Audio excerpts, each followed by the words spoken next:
तो आज हम नया टॉपिक स्टार्ट करेंगे, इलेक्ट्रिक पोटेंशियल। क्या है? Electric potential. तो देखो, इलेक्ट्रिक पोटेंशियल के अंदर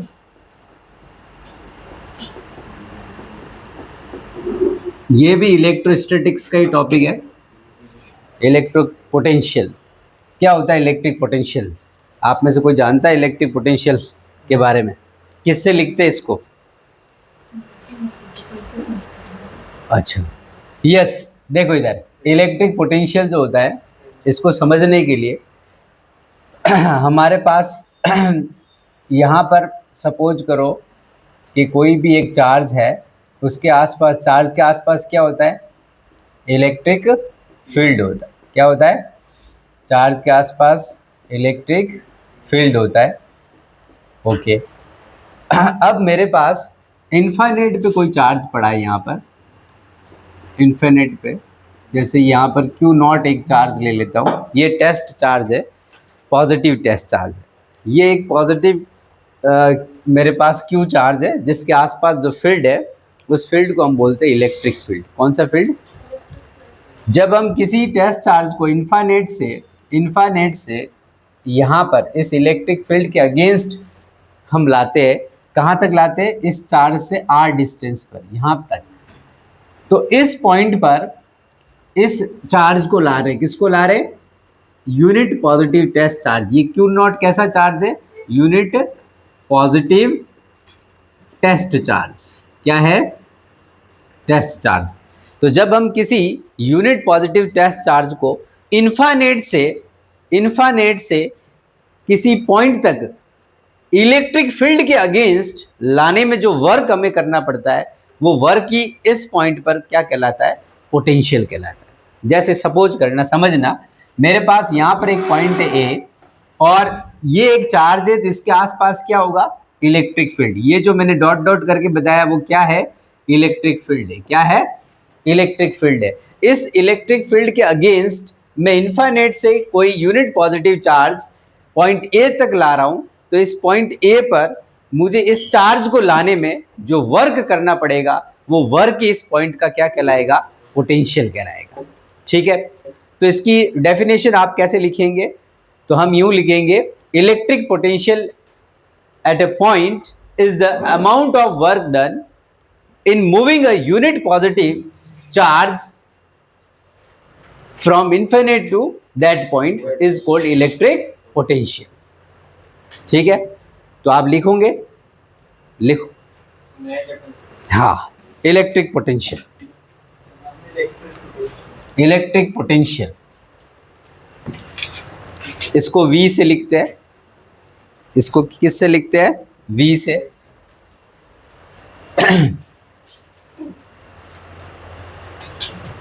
हेडिंग डाल दो V से। हाँ,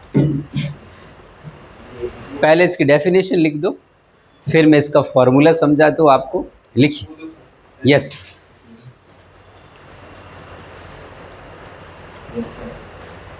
लिखो, electric potential at a point, electric potential at a point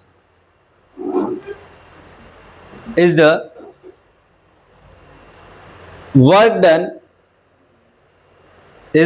work done in moving a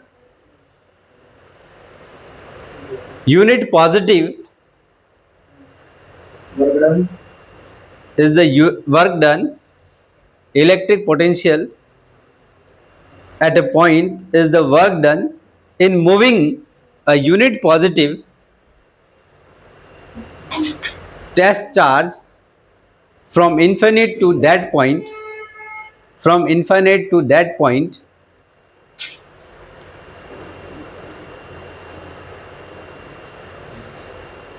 against the electric field. Infinite to that point against the electric field.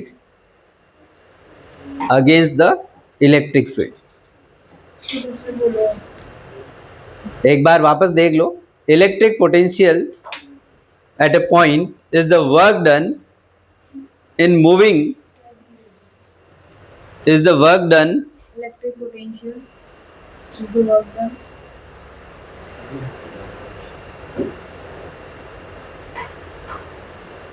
अब आप इससे नोट कर लेना, मैं थोड़ा सा फॉर्मूला और बता रहा हूँ, ठीक है।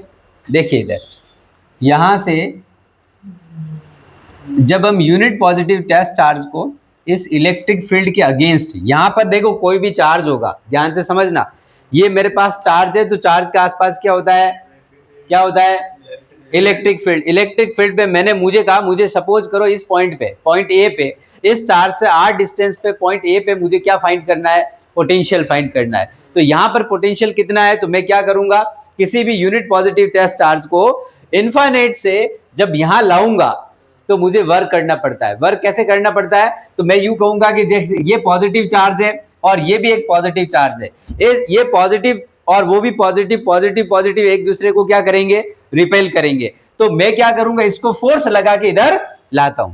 क्या करके लाता हूं, फोर्स लगा के। तो फोर्स इंटू डिस्प्लेसमेंट, क्योंकि यहां तक लाऊंगा तो डिस्प्लेसमेंट होगा, तो फोर्स इंटू डिस्प्लेसमेंट क्या करना पड़ेगा, वर्क करना पड़ेगा। तो वो वर्क ही इस पॉइंट पे क्या कहलाएगा, पोटेंशियल। जितना हमें इस चार्ज को यहां तक लाने में इस इलेक्ट्रिक फील्ड के अगेंस्ट मुझे वर्क करना पड़ता है, वो वर्क ही हमारा इलेक्ट्रिक पोटेंशियल होता है। अब इलेक्ट्रिक पोटेंशियल को सर किससे लिखते हैं, V से लिखते हैं। किससे लिखते हैं, V से। तो ये हो जाएगा फॉर्मूला वर्क अपॉन चार्ज। तो इलेक्ट्रिक पोटेंशियल का जो जर्नलाइज फॉर्मूला आ गया वो क्या आया, वर्क अपॉन चार्ज। ठीक है, अगर आप यहां पर इस टेस्ट चार्ज को ला रहे हो तो यहां पर फॉर्मूला हो जाएगा Q बाई क्यू नॉट, यानी किस चार्ज को यहां तक ला रहे हो आप, जो वर्क करना पड़ता है वही पोटेंशियल है। समझ गए। तो यहां पर मैंने यूनिट पॉजिटिव टेस्ट चार्ज को इनफाइनाइट से यहां तक ला रहा हूं, तो जो वर्क करना पड़ रहा है वही क्या होता है, उस पॉइंट का पोटेंशियल होता है। इलेक्ट्रिक पोटेंशियल की नेचर की बात करें, इसके नेचर की बात करें, यानी ये कैसी क्वांटिटी है, तो ये एक स्केलर क्वांटिटी है। कैसी क्वांटिटी है, स्केलर। अगर मैं इसकी ऐसा यूनिट की बात करूं तो इसकी ऐसा यूनिट क्या हो जाएगी, तो इसको देखो, वर्क के लिए क्या जूल, चार्ज के लिए क्या कुलाम, जूल पर कुलाम, या फिर दूसरी यूनिट क्या हो जाएगी, वोल्ट। तो इलेक्ट्रिक पोटेंशियल कैसी क्वांटिटी है, स्केलर क्वांटिटी। ऐसा यूनिट क्या होगी, जूल पर कुलाम और वोल्ट। ठीक है, ओके। अब अगर आप इसका डायमेंशनल फॉर्मूला लिखना चाहो तो ये मुझे सोनी बताएगा, इसका डायमेंशनल फॉर्मूला कितना होता है, बताओ सोनी। ए माइनस वन कैसे आएगा, देखो पोटेंशियल का फॉर्मूला है, कभी भी डायमेंशनल फॉर्मूला निकालना होता है तो आपको क्या करना है, वर्क अपॉन जो ये चार्ज है इसका जो स्टैंडर्ड फॉर्मूला है उसको हम फंडामेंटल जो क्वांटिटी है उसके टर्म्स में लिखेंगे, हमारा डायमेंशनल फॉर्मूला निकल के आ जाएगा। देखो वर्क का डायमेंशनल फॉर्मूला क्या होता है, वर्क का बताओ, m1 L2 T minus two. Charge का क्या हो जाएगा, चार्ज करंट, करंट चार्ज को क्या लिखेंगे, यहाँ I इंटू टी, तो I इंटू टी A1 और T1। अब देखो इसको ऊपर भेज दो तो आपके पास क्या आ जाएगा फॉर्मूला, M1 ठीक है L2 T माइनस थ्री और A माइनस वन। ये आपके पास इसका डायमेंशनल फॉर्मूला आ गया। वर्क का क्या होता है, M1 L2 T माइनस, क्योंकि वर्क क्या होता है, फोर्स इंटू डिस्प्लेसमेंट। ठीक है, डिस्प्लेसमेंट का यहाँ पे एक एल और हो जाएगा, तो ये M1 L2 T minus two, ये वर्क और यहाँ पर चार्ज। तो इस तरह से आप डायमेंशनल फॉर्मूला निकाल सकते हैं। ठीक है, ओके। नेक्स्ट देखो इधर, तो यहां पर हमने पोटेंशियल को क्या समझा है, पोटेंशियल को यह समझा है कि किसी इलेक्ट्रिक फील्ड के अगेंस्ट किसी चार्ज को हम लाएंगे तो उस पॉइंट तक लाने में जो हमें वर्क डन करना पड़ता है वो वर्क डन ही हमारा क्या कहलाता है, पोटेंशियल कहलाता है। ठीक है, क्लियर, यस सर, ओके। अब देखो यहां पर ये हमने पोटेंशियल पढ़ा। अब जो आपके एग्जाम में ज्यादातर क्वेश्चन पूछा जाता है तो इसलिए पहले सबसे पहले तो पोटेंशियल का ये जर्नलाइज फॉर्मूला आपको याद रखना है। अब हम अलग अलग पॉइंट पे इलेक्ट्रिक पोटेंशियल की कैलकुलेशन करेंगे। तो सबसे पहले हम बात करेंगे electric potential due to a point charge. ये बात नोट कर ली क्या आपने, फटाफट नोट डाउन करो इसको। नेक्स्ट फिर हम टॉपिक लेते हैं।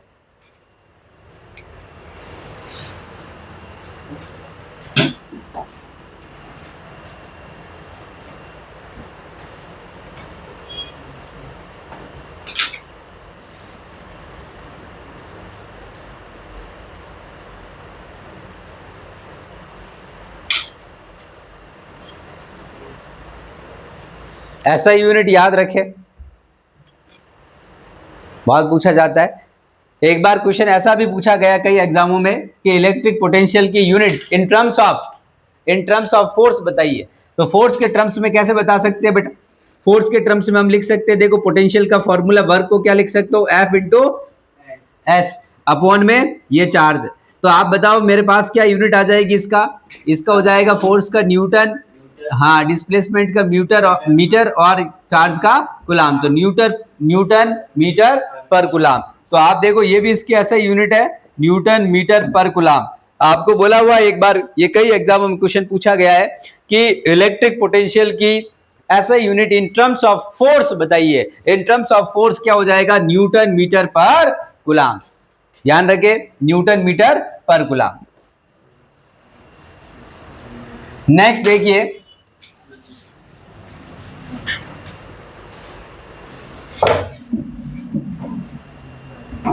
अब हम बात करेंगे, नेक्स्ट है electric potential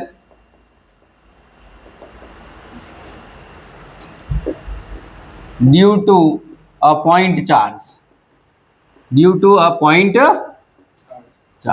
electric potential due to a point charge. एक पॉइंट चार्ज की वजह से इलेक्ट्रिक पोटेंशियल कितना होता है ये हम फाइंड करेंगे। Electric potential due to a point charge. देखिए मेरे पास सपोज करो यहाँ पर एक चार्ज है Q और यहाँ से R डिस्टेंस पे, ये पॉजिटिव चार्ज ले लो, यहाँ से R डिस्टेंस पर इस पॉइंट पे मुझे क्या फाइंड करना है, पोटेंशियल। मेरा हेडिंग क्या है, देखो ध्यान से समझना, हमेशा ये जो टाइटल है उसको अच्छे से समझिए, नहीं तो फिर इलेक्ट्रिक फील्ड पूछेगा आप पोटेंशियल निकाल दोगे, पोटेंशियल पूछेगा फील्ड निकाल दोगे। क्या निकालना है, इलेक्ट्रिक पोटेंशियल। पोटेंशियल बोलते ही दिमाग में आना चाहिए किसकी बात हो रही है, V की। किसकी बात हो रही है, हाँ electric potential due to a point charge. एक पॉइंट चार्ज की वजह से R डिस्टेंस पे कितना पोटेंशियल होता है वो फाइंड करना है। तो देखो कैसे होता है, इस पॉइंट पे पोटेंशियल जो फाइंड करना है वो, तो यहां पर पोटेंशियल का जो फॉर्मूला होता है वो हो जाएगा 1/4 पाई एप्सिलॉन नॉट Q, यानी ये चार्ज की वैल्यू अपॉन में ये जो बीच की डिस्टेंस है वो नीचे आ जाएगी। तो electric potential due to a point charge का फॉर्मूला हो जाएगा 1/4 pi epsilon naught Q by R। समझ गए? आप इसको ऐसे भी लिख सकते हैं, V इज इक्वल टू, इसको क्या लिख सकते हैं, के Q बाई R। ये electric potential due to a point charge. मैंने आपको electric field due to a point charge बताया था, उसका क्या फॉर्मूला है Purvi, electric field due to a point charge, केवल बताओ, के Q बाई, हाँ इलेक्ट्रिक फील्ड और पोटेंशियल में क्या फर्क है सर? देखो यहाँ इस पॉइंट पे अगर मुझे इलेक्ट्रिक फील्ड पूछा होता तो के Q बाई, यानी ये जो चार्ज है, ये पॉइंट चार्ज है, उसकी वैल्यू अपॉन ये जो डिस्टेंस है इसका स्क्वायर हो जाता। लेकिन इसी पॉइंट पर अगर इस चार्ज की वजह से पोटेंशियल पूछा है तो के Q बाई R हो जाता है। इसमें और इसमें क्या फर्क है, यहाँ स्क्वायर है और यहाँ स्क्वायर। अगर फील्ड बोलता तो क्या हो जाता, के Q बाई R स्क्वायर, और पोटेंशियल बोलता तो क्या हो जाता, के Q बाई R। क्लियर? तो देखो कोई फर्क नहीं है। ये इससे पहले वाले चैप्टर में हमने क्या पढ़ा था, electric field due to a point charge, क्या, के Q by R square. Electric potential due to a point charge, के Q बाई R। सिर्फ स्क्वायर का फर्क है, यहां डिस्टेंस पे स्क्वायर है फील्ड में और यहां पोटेंशियल में स्क्वायर नहीं है। क्लियर? ओके, जल्दी से फटाफट नोट डाउन करो इसको। हेडिंग डालिए, electric potential due to a point charge. Electric potential due to a point charge.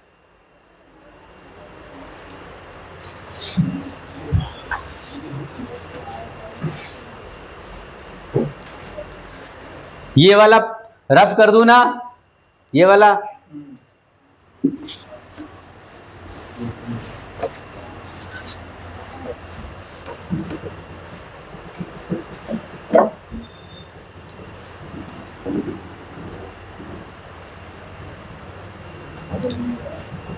अब यहां से हमें यह समझ में आता है कि सर ये जो electric potential due to a point charge है वो डायरेक्टली प्रोपोर्शनल है किसके, Q के, यानी चार्ज के, और इनवर्सली प्रोपोर्शनल है किसके, डिस्टेंस के, यानी जैसे जैसे डिस्टेंस हम बढ़ाएंगे वैसे वैसे पोटेंशियल की वैल्यू कम होती जाएगी, और चार्ज की वैल्यू अगर बढ़ेगी तो पोटेंशियल भी बढ़ेगा।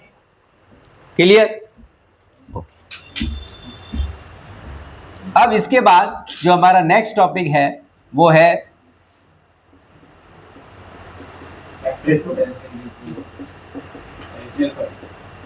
Electric potential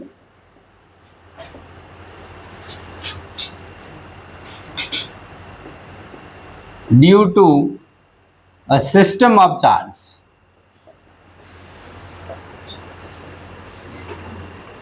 system of charges, electric potential due to a system of charges. तो देखो सिस्टम ऑफ चार्जेस में क्या समझना है, यहां तो एक पॉइंट की वजह से है, अगर मेरे पास बहुत सारे चार्ज हो और किसी पर्टिकुलर पॉइंट पे वहां पोटेंशियल फाइंड करना हो, बहुत सारे चार्ज हो और किसी पर्टिकुलर पॉइंट पे अगर हमें पोटेंशियल फाइंड करना हो तो हम कैसे कैलकुलेट करेंगे? देखिए समझिए, यहां पर मान लो एक पॉइंट मैंने कंसिडर किया P, और मुझे इस Q1 चार्ज की वजह से यहां पर पोटेंशियल निकालना है, और Q1 चार्ज से यहां इस चार्ज की जो डिस्टेंस है वो कितनी है? R1।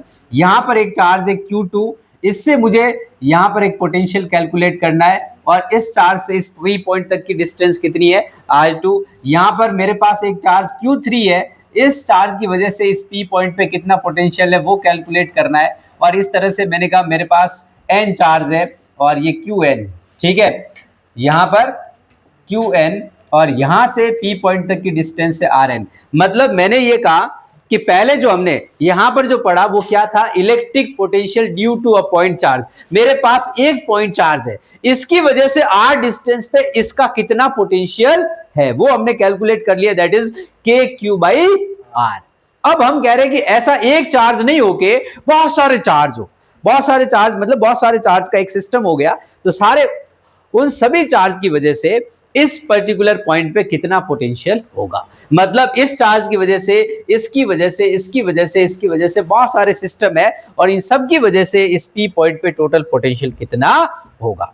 तो हम क्या करेंगे, इसी कंसेप्ट का यूज करते हुए इस पूरे सिस्टम की वजह से इस P पॉइंट पे टोटल पोटेंशियल कितना होगा वो हम कैलकुलेट करेंगे। तो देखो कैसे करेंगे, तो Q1 चार्ज यहां पर वही कंसेप्ट लगाएंगे, ये वाला, इस चार्ज की वजह से, तो इसको एक पॉइंट चार्ज कंसीडर करेंगे, इसकी वजह से इस पॉइंट पे पोटेंशियल को क्या लेंगे, तो हम ऐसे कहेंगे कि इसकी वजह से जो पोटेंशियल आएगा वो आपका क्या आ जाएगा? V1।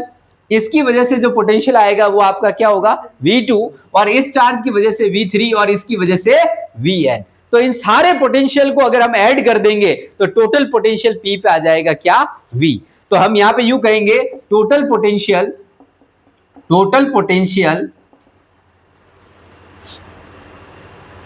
ड्यू टू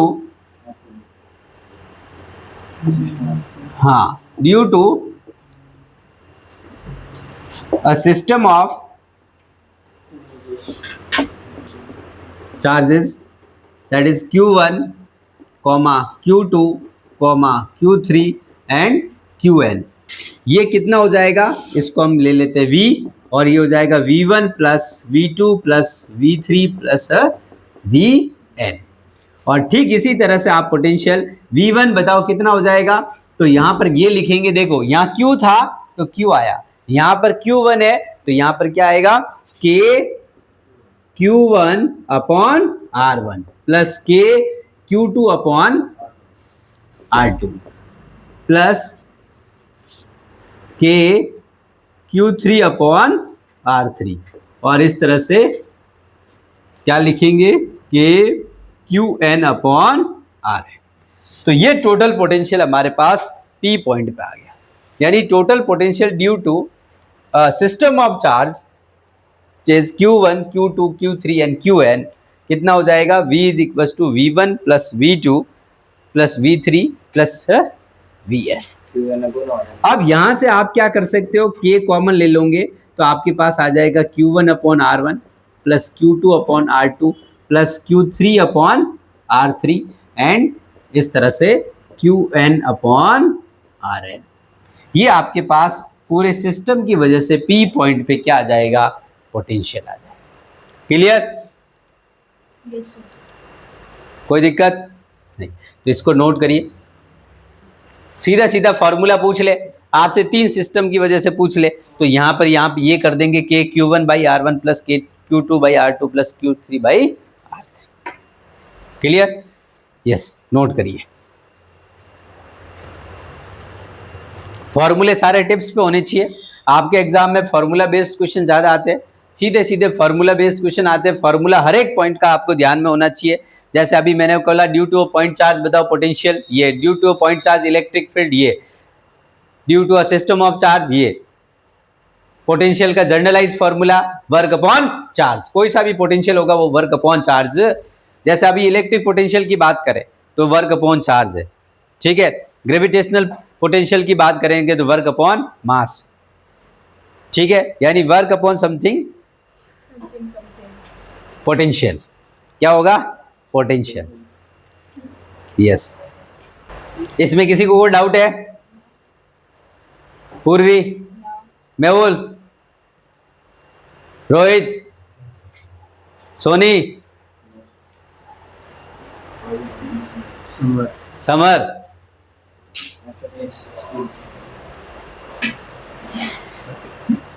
हाँ पीछे, आपको कोई डाउट? ठीक है, नेक्स्ट हमारा टॉपिक होगा इलेक्ट्रिक डाइपोल। अब हम जो पोटेंशियल निकालना सीखेंगे वो ड्यू टू अ डाइपोल। सबसे पहले मैं म्यूल आपसे पूछूंगा व्हाट इज इलेक्ट्रिक डाइपोल, क्योंकि फर्स्ट चैप्टर में हमने इलेक्ट्रिक डाइपोल पढ़ लिया है। Opposite and equal charges within small distance. In a small distance. Yes. Electric dipole. Rohit, Solve the question. Electric dipole क्या होता है? बिल्कुल सही बताया मोहित, मेहुल ने। Electric dipole is the arrangement of two equal and opposite charges, separated by very small distance, okay। Next हमारा topic है electric potential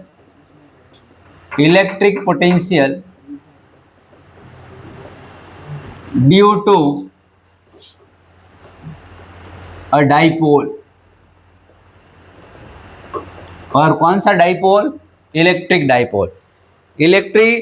electrostatics के अंदर जो भी हम डाइपोल की बात करेंगे वो इलेक्ट्रिक डाइपोल होगा। इलेक्ट्रिक डाइपोल से अब हम पोटेंशियल निकालना सीखेंगे। इससे जो प्रीवियस चैप्टर था उसमें हमने इलेक्ट्रिक डाइपोल से इलेक्ट्रिक फील्ड निकालना सीखा था, समझ गए। अब हम इलेक्ट्रिक पोटेंशियल निकालेंगे डाइपोल से, वही 3 पॉइंट पे। जैसे इलेक्ट्रिक फील्ड हमने निकाला था इलेक्ट्रिक डाइपोल के एक्सियल पॉइंट पे, इक्वेटोरियल पॉइंट पे और एनी जर्नल पॉइंट पे, ठीक है। एनी पॉइंट पे हमने इलेक्ट्रिक फील्ड निकाला था। तो उसके और इसके फॉर्मूले में बहुत जरा सा फर्क है। तो सबसे पहले हम बात करेंगे, एक बार मैं रिवाइज करवा देता हूं डाइपोल क्या होता है। तो पहले इसको डाइपोल को समझो। इलेक्ट्रिक डाइपोल होता है two equal and opposite charge separated by very small distance. मतलब electric dipole is arrangement of two equal and opposite charge separated by very small distance. मतलब दो इक्वल और अपोजिट चार्ज को बहुत कम डिस्टेंस पे रखना। जैसे दो चार्ज लाए, दोनों का मैग्नीट्यूड सेम है, मतलब ये भी Q है यू भी Q है, और दोनों की नेचर अलग का मतलब है एक पॉजिटिव और एक नेगेटिव है। दोनों को बहुत कम डिस्टेंस पे रखूंगा तो ये जो अरेंजमेंट है इसी को हम डाइपोल बोलते हैं, इलेक्ट्रिक डाइपोल, ठीक है। इलेक्ट्रिक डाइपोल कोई क्वांटिटी नहीं है, और जो भी डाइपोल बनता है उसका डाइपोल मोमेंट होता है। तो इलेक्ट्रिक डाइपोल का क्या होता है? Dipole moment. तो इलेक्ट्रिक डाइपोल मोमेंट को किससे लिखते हैं हम? P से लिखते हैं। किससे लिखते हैं? P से। Very good. तो इलेक्ट्रिक डाइपोल जो है वो एक अरेंजमेंट है, और डाइपोल का होता है डाइपोल मोमेंट, वो एक वेक्टर क्वांटिटी है जिसको हम P से लिखते हैं। अच्छा, डाइपोल मोमेंट एक वेक्टर क्वांटिटी होती है तो उसकी डायरेक्शन किधर होती है? इलेक्ट्रिक डाइपोल मोमेंट को P से आप लिखते हैं, जैसे मैंने ये लिखा डाइपोल मोमेंट P। इसका ये एक वेक्टर क्वांटिटी है, तो पूर्वी बताओ इसकी डायरेक्शन किधर होती है? जोर से बताओ। Negative to positive. हाँ जोर से बोलना, खाना खा के नहीं आई क्या आज? नहीं हाँ, नाश्ता तो किया होगा, नहीं वो भी नहीं किया। अच्छा, तो नेगेटिव से पॉजिटिव होती है, तो इलेक्ट्रिक डाइपोल की डायरेक्शन किधर होती है? नेगेटिव से किसकी? डाइपोल मोमेंट की। डाइपोल मोमेंट की। क्लियर? अब देख इधर, अब हम बात करेंगे कि यहां पर ये डाइपोल बन गया। सबसे पहले हम बात करते हैं कि इसके at any point, at any point पर पोटेंशियल कैलकुलेट करना है ड्यू टू डाइपोल। डाइपोल की वजह से एनी पॉइंट पर क्या निकालना है? Electric potential. तो देख इधर, एट एनी पॉइंट मतलब ये डाइपोल है, मान लो कि मेरे पास ये डाइपोल इस तरह से है और यहां पर इनके बीच की डिस्टेंस 2a है, और मैं यहां से, ये इसका डाइपोल का सेंटर है, r डिस्टेंस पे किसी भी पॉइंट पर, p पॉइंट मान लो, ये यहां पर मुझे पोटेंशियल कैलकुलेट करना है। तो इसका जो फॉर्मूला होगा पोटेंशियल का, पोटेंशियल को किससे लिखते हैं पूर्वी? किससे लिखते हैं पोटेंशियल को? v से। किससे लिखते हैं? v से। तो यहां पर जो पोटेंशियल आएगा के पी कॉस थीटा अपॉन में आर स्क्वायर, क्या होगा? Are square. इलेक्ट्रिक फील्ड में क्या होता है? R Q. इलेक्ट्रिक फील्ड निकालते उसमें क्या होता है? R cube. यहां पर आएगा क्या? R square. तो यहां पर इसको हम ऐसे भी लिख सकते हैं, देखो इधर, v इज इक्वल टू इस k को क्या लिख सकते हैं? 1/4 pi epsilon naught P cos theta upon में आर स्क्वायर। किसी भी पॉइंट पर डाइपोल की वजह से जो पोटेंशियल आएगा वो 1/4 pi epsilon naught P cos theta upon R square. बिल्कुल याद होना चाहिए। क्या होना चाहिए? याद। समझ गए? Yes sir. कल मैं जैसे ही क्लास में आऊंगा, मैंने अगर ये सारे फॉर्मूले जो मैंने पढ़ाए हैं वो बिल्कुल टिप्स पे होने चाहिए, ताकि आपको क्वेश्चन करने में आसानी रहेगी। फॉर्मूला बेस्ड क्वेश्चन आते हैं, जो भी न्यूमेरिकल होंगे बिल्कुल आपको रटा दिया जाएगा। बिल्कुल पॉइंट टू पॉइंट क्वेश्चन आता है, कैसे सॉल्व करना होता है, कैसे थ्योरेटिकल क्वेश्चंस बनेंगे। फॉर्मूला याद होने से यूनिट निकाल सकते हैं, फॉर्मूला याद होने से रिलेशन बता सकते हैं। समझ में आया? फॉर्मूला याद होने से वो जो कोई भी क्वांटिटी है जिसका फॉर्मूला अगर याद है तो किस पे डिपेंड करता है ये हमें पता रहता है। समझ गए? कैसी क्वांटिटी है ये आपको याद रखनी है। इलेक्ट्रिक पोटेंशियल कैसी क्वांटिटी है? स्केलर क्वांटिटी है। स्केलर के पास क्या नहीं होता है? डायरेक्शन नहीं होती है। क्या नहीं होती है? हाँ, ओके। तो ये हमारे पास पोटेंशियल आ गया 1/4 pi P cos theta upon R square. Clear? किसी भी जर्नल पॉइंट पे। अब देखो, इसी को लेके अगर आपने जर्नल पॉइंट का याद कर लिया तो आपको इस डाइपोल के इक्वेटोरियल पे और इसके एक्सिस पे पोटेंशियल निकालना आसान हो जाएगा। देखो कैसे। अब अगर हम बात करें कि electric potential due two point an electric dipole on axis, कहां पर? एक्सिस पर। तो देख, दूसरा हम बात करेंगे एक्सिस पर। तो हम बात कर रहे हैं पोटेंशियल किसकी वजह से? डाइपोल की वजह से। डाइपोल की वजह से पहला पॉइंट लिया at any general point. Dipole के किसी भी जर्नल पॉइंट पे पोटेंशियल का फॉर्मूला ये रहा, के P cos theta by R square. Okay, अब हम दूसरा बात कर रहे हैं यहां पर electric potential due to a dipole at, कहां पे? On axial line. ठीक है, यानी ऑन एक्सिस पर। तो एक्सिस पर बताओ, एक्सिस पर कितना होगा पोटेंशियल एट एक्सिस? तो एक्सिस पर पोटेंशियल होता है, यहां पर आप देखना, ये जो थीटा होता है ना वो 0 डिग्री लिया जाता है। कितना लिया जाता है? 0 डिग्री एक्सिस पर। तो एक्सिस पर 0 है। देख, किसी भी जनरल पॉइंट पे फॉर्मूला ये है। अगर यहां पर देख, इसी में देख, कॉस थीटा की, कॉस थीटा को अगर मैं थीटा को 0 लिखूं तो कॉस 0 की वैल्यू कितनी हो जाएगी? 1। क्या हो जाएगी? 1। तो बता, एक्सिस पे जो पोटेंशियल आएगा के पी बाई आर स्क्वायर, क्या आ जाएगा? के पी बाई आर स्क्वायर। समझ गए? आप इसको ऐसे भी लिख सकते हैं 1/4 pi epsilon naught P by R square. अच्छा, इलेक्ट्रिक फील्ड क्या होता था? इलेक्ट्रिक फील्ड होता था, देख इधर, एक्सियल पे, डाइपोल के एक्सियल पे इलेक्ट्रिक फील्ड का formula 1/4 pi epsilon naught 2p upon R cube होता था। देख, due to a point charge में मैंने बताया था कि p बाई आर स्क्वायर, और पोटेंशियल बताया था due to a point charge के p बाई आर। इसमें और इसमें क्या फर्क था? सर पोटेंशियल में एक आर कम है, पावर कम है, और इसमें देख ले यहां पर ये 2p था, कहां पर इलेक्ट्रिक फील्ड 2p, और आर की वैल्यू क्या थी, आर क्यूब था, लेकिन यहां आर स्क्वायर, यहां पर आर हमेशा पोटेंशियल में एक कम रहेगा, एक पावर क्या रहेगी, कम। यहां 3 है तो यहां स्क्वायर होगा। देख पॉइंट में भी यही था, पॉइंट में इलेक्ट्रिक फील्ड में क्या था, आर स्क्वायर था, लेकिन पॉइंट चार्ज की वजह से पोटेंशियल क्या है, एक पावर कम है। ठीक है, तो यहां पर भी ये, बस यहां पर ध्यान रखना, यहां 2 है, यहां पर p आएगा। क्लियर? अच्छा, अब देख इधर, इसके बाद अगर मैं तीसरी बात करूं कि कहां पर, at equatorial point, equatorial point पर डाइपोल की वजह से इक्वेटोरियल पॉइंट पे पोटेंशियल कितना आएगा, तो इक्वेटोरियल पे जो थीटा होता है ना वो 90 डिग्री होता है। कितना होता है, 90 डिग्री होता है। ठीक है, कैसे, तो यहां पर ये देख डाइपोल को ऐसे रख सकता है ये, और ये प्लस का क्यूब, और यहां पर ये इक्वेटोरियल पॉइंट होता है। हाँ ठीक है, तो यहां से जो पोटेंशियल निकालेगा और यहां से निकालेगा, ये दोनों डिस्टेंस सेम रहेगी, लेकिन एक पॉजिटिव, ये माइनस चार्ज की वजह से आएगा और एक पॉजिटिव प्लस चार्ज की वजह से आएगा, तो नेट चार्ज क्या हो जाएगा, 0। और अगर आप इस फॉर्मूले से चेक करो तब भी 0 आएगा। कैसे, कैसे देख इधर, यहां पर cos 90 रखेंगे, cos 90 की वैल्यू क्या होती है, 0। तो इस फॉर्मूले में अगर cos 90 रखेंगे, cos 90 0 को मल्टीप्लाई करेंगे किसी से भी क्या आएगा, 0। तो हम कहेंगे इक्वेटोरियल पॉइंट पे जो पोटेंशियल आता है वो क्या आता है, 0, जबकि इलेक्ट्रिक फील्ड 0 नहीं होता। समझ गई? Okay, clear? तो ये फटाफट नोट करो।